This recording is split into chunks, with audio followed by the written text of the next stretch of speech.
I was born in Berlin. Berlin. And after Kristallnacht,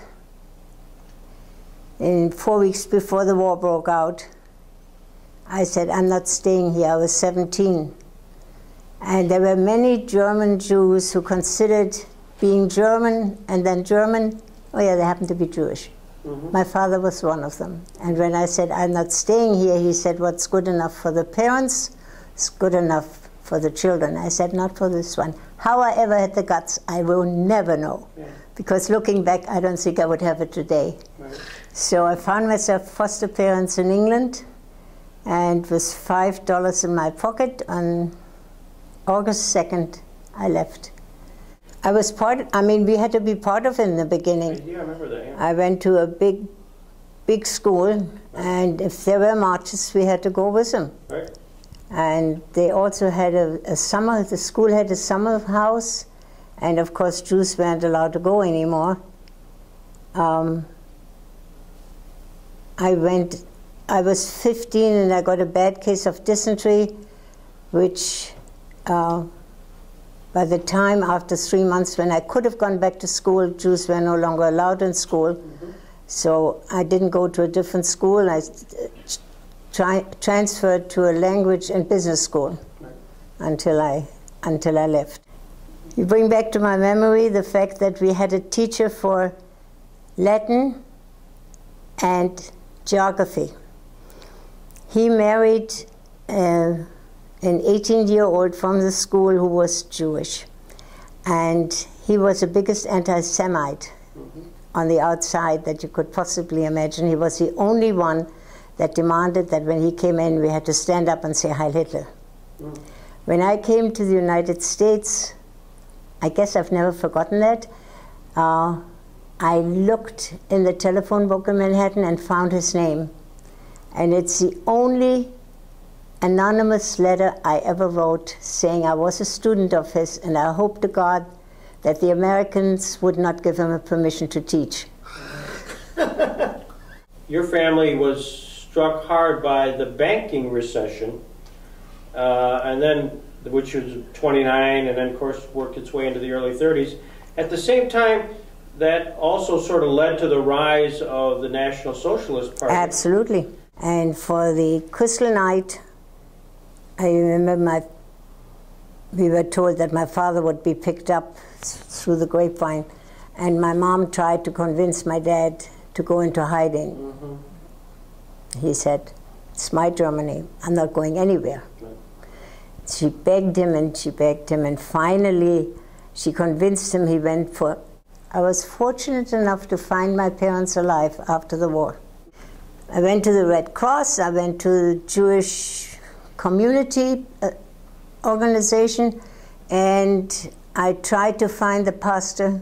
There was a very famous pastor by the name of Niemöller. Yes. And his partner was Pastor Brandt, and he found my parents underground, and after 2.5 years he gave them false identification papers. It was the first time they saw daylight.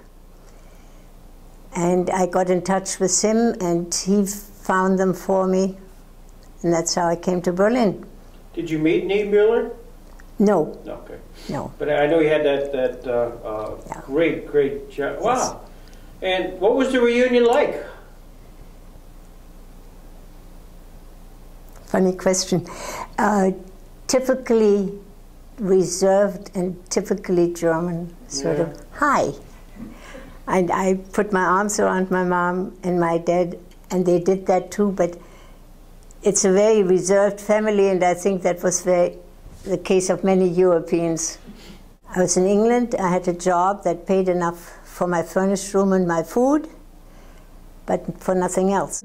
And then I heard of the American War Department who wanted bilingual people for a year to work in Germany. I passed the test. I started off in censorship, and after that, after a short while, I found myself a job at the Nuremberg trial as a translator. What I do remember is when I came to Berlin, and then again for censorship, and my mom and dad, after I found them, they sent them meals with a chauffeur every lunchtime. And as you may have found out, my dad was not the easiest man to cope with. And one fine day he went to the head of the whole thing and said, I don't want to repeat the word, but he called the meal, you can keep for yourself. Within 10 minutes, the 4,000 people that were stationed around there came to me. Said, do you know what your dad did? I was ready to quit and go back to England. Would you believe that from that day on, they sent a chauffeur with a meal each day to my parents? He's the one who won and I'm the one who lost. That's a cute story. I went to Nuremberg around November, shortly after it started, and about, I would say, 3 months later, I got permission to go to Berlin. So you were at Nuremberg right at almost the beginning of the trial. Yes. Because it started in November of 1945. Yes. And what was your assignment at Nuremberg? Translating, not interpreting, translating papers. Sense being there as to whether this was this a moment in history or was this a job for you? Both. It was, I think, more a moment of history because my only aim was, it wasn't a matter of a job, how do I get to Berlin? Whatever way.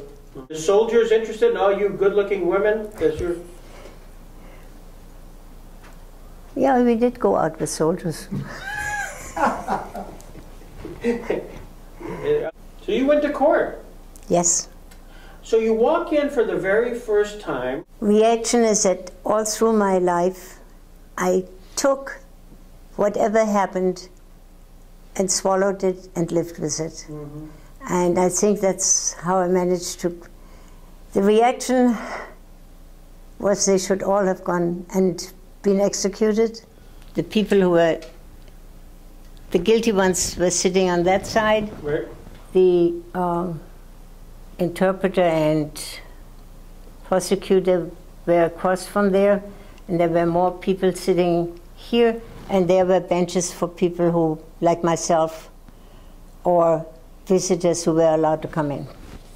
Did you ever wish that you had the ability to be a translator, you know, in the courtroom? No, I never thought about that. Yeah. When you finally read the verdicts of the Nuremberg trial and saw what had happened, that some had been found, 18 had been found guilty, some to be hanged, did you have any reaction as being German, being Jewish, did you have a reaction as to the final verdict of Nuremberg? I was glad for everybody who was done away with. I was very shocked, and that's why it still came to mind that 13 and 14-year-olds rang up to say they want to be the one who put an end to the life of Goering or any of the others. What must a child feel like? And I would have loved to have known what was their background to create that. Was it just sensationalism? Was it that their families suffered? And I stood by the open window looking down to the green down below, and the telephones went off like crazy. Get that girl away from the window. So I nearly lost my job over that one. Now, when you were in that open window, what were you looking at? Goering.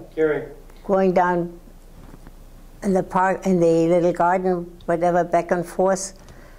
And I don't know who was with him, certainly not his wife. And then the next day, that was the end of the story. So the Goering would have been on that path area by the prison, walking around probably. Right. So you snuck a look, huh? I snuck a look.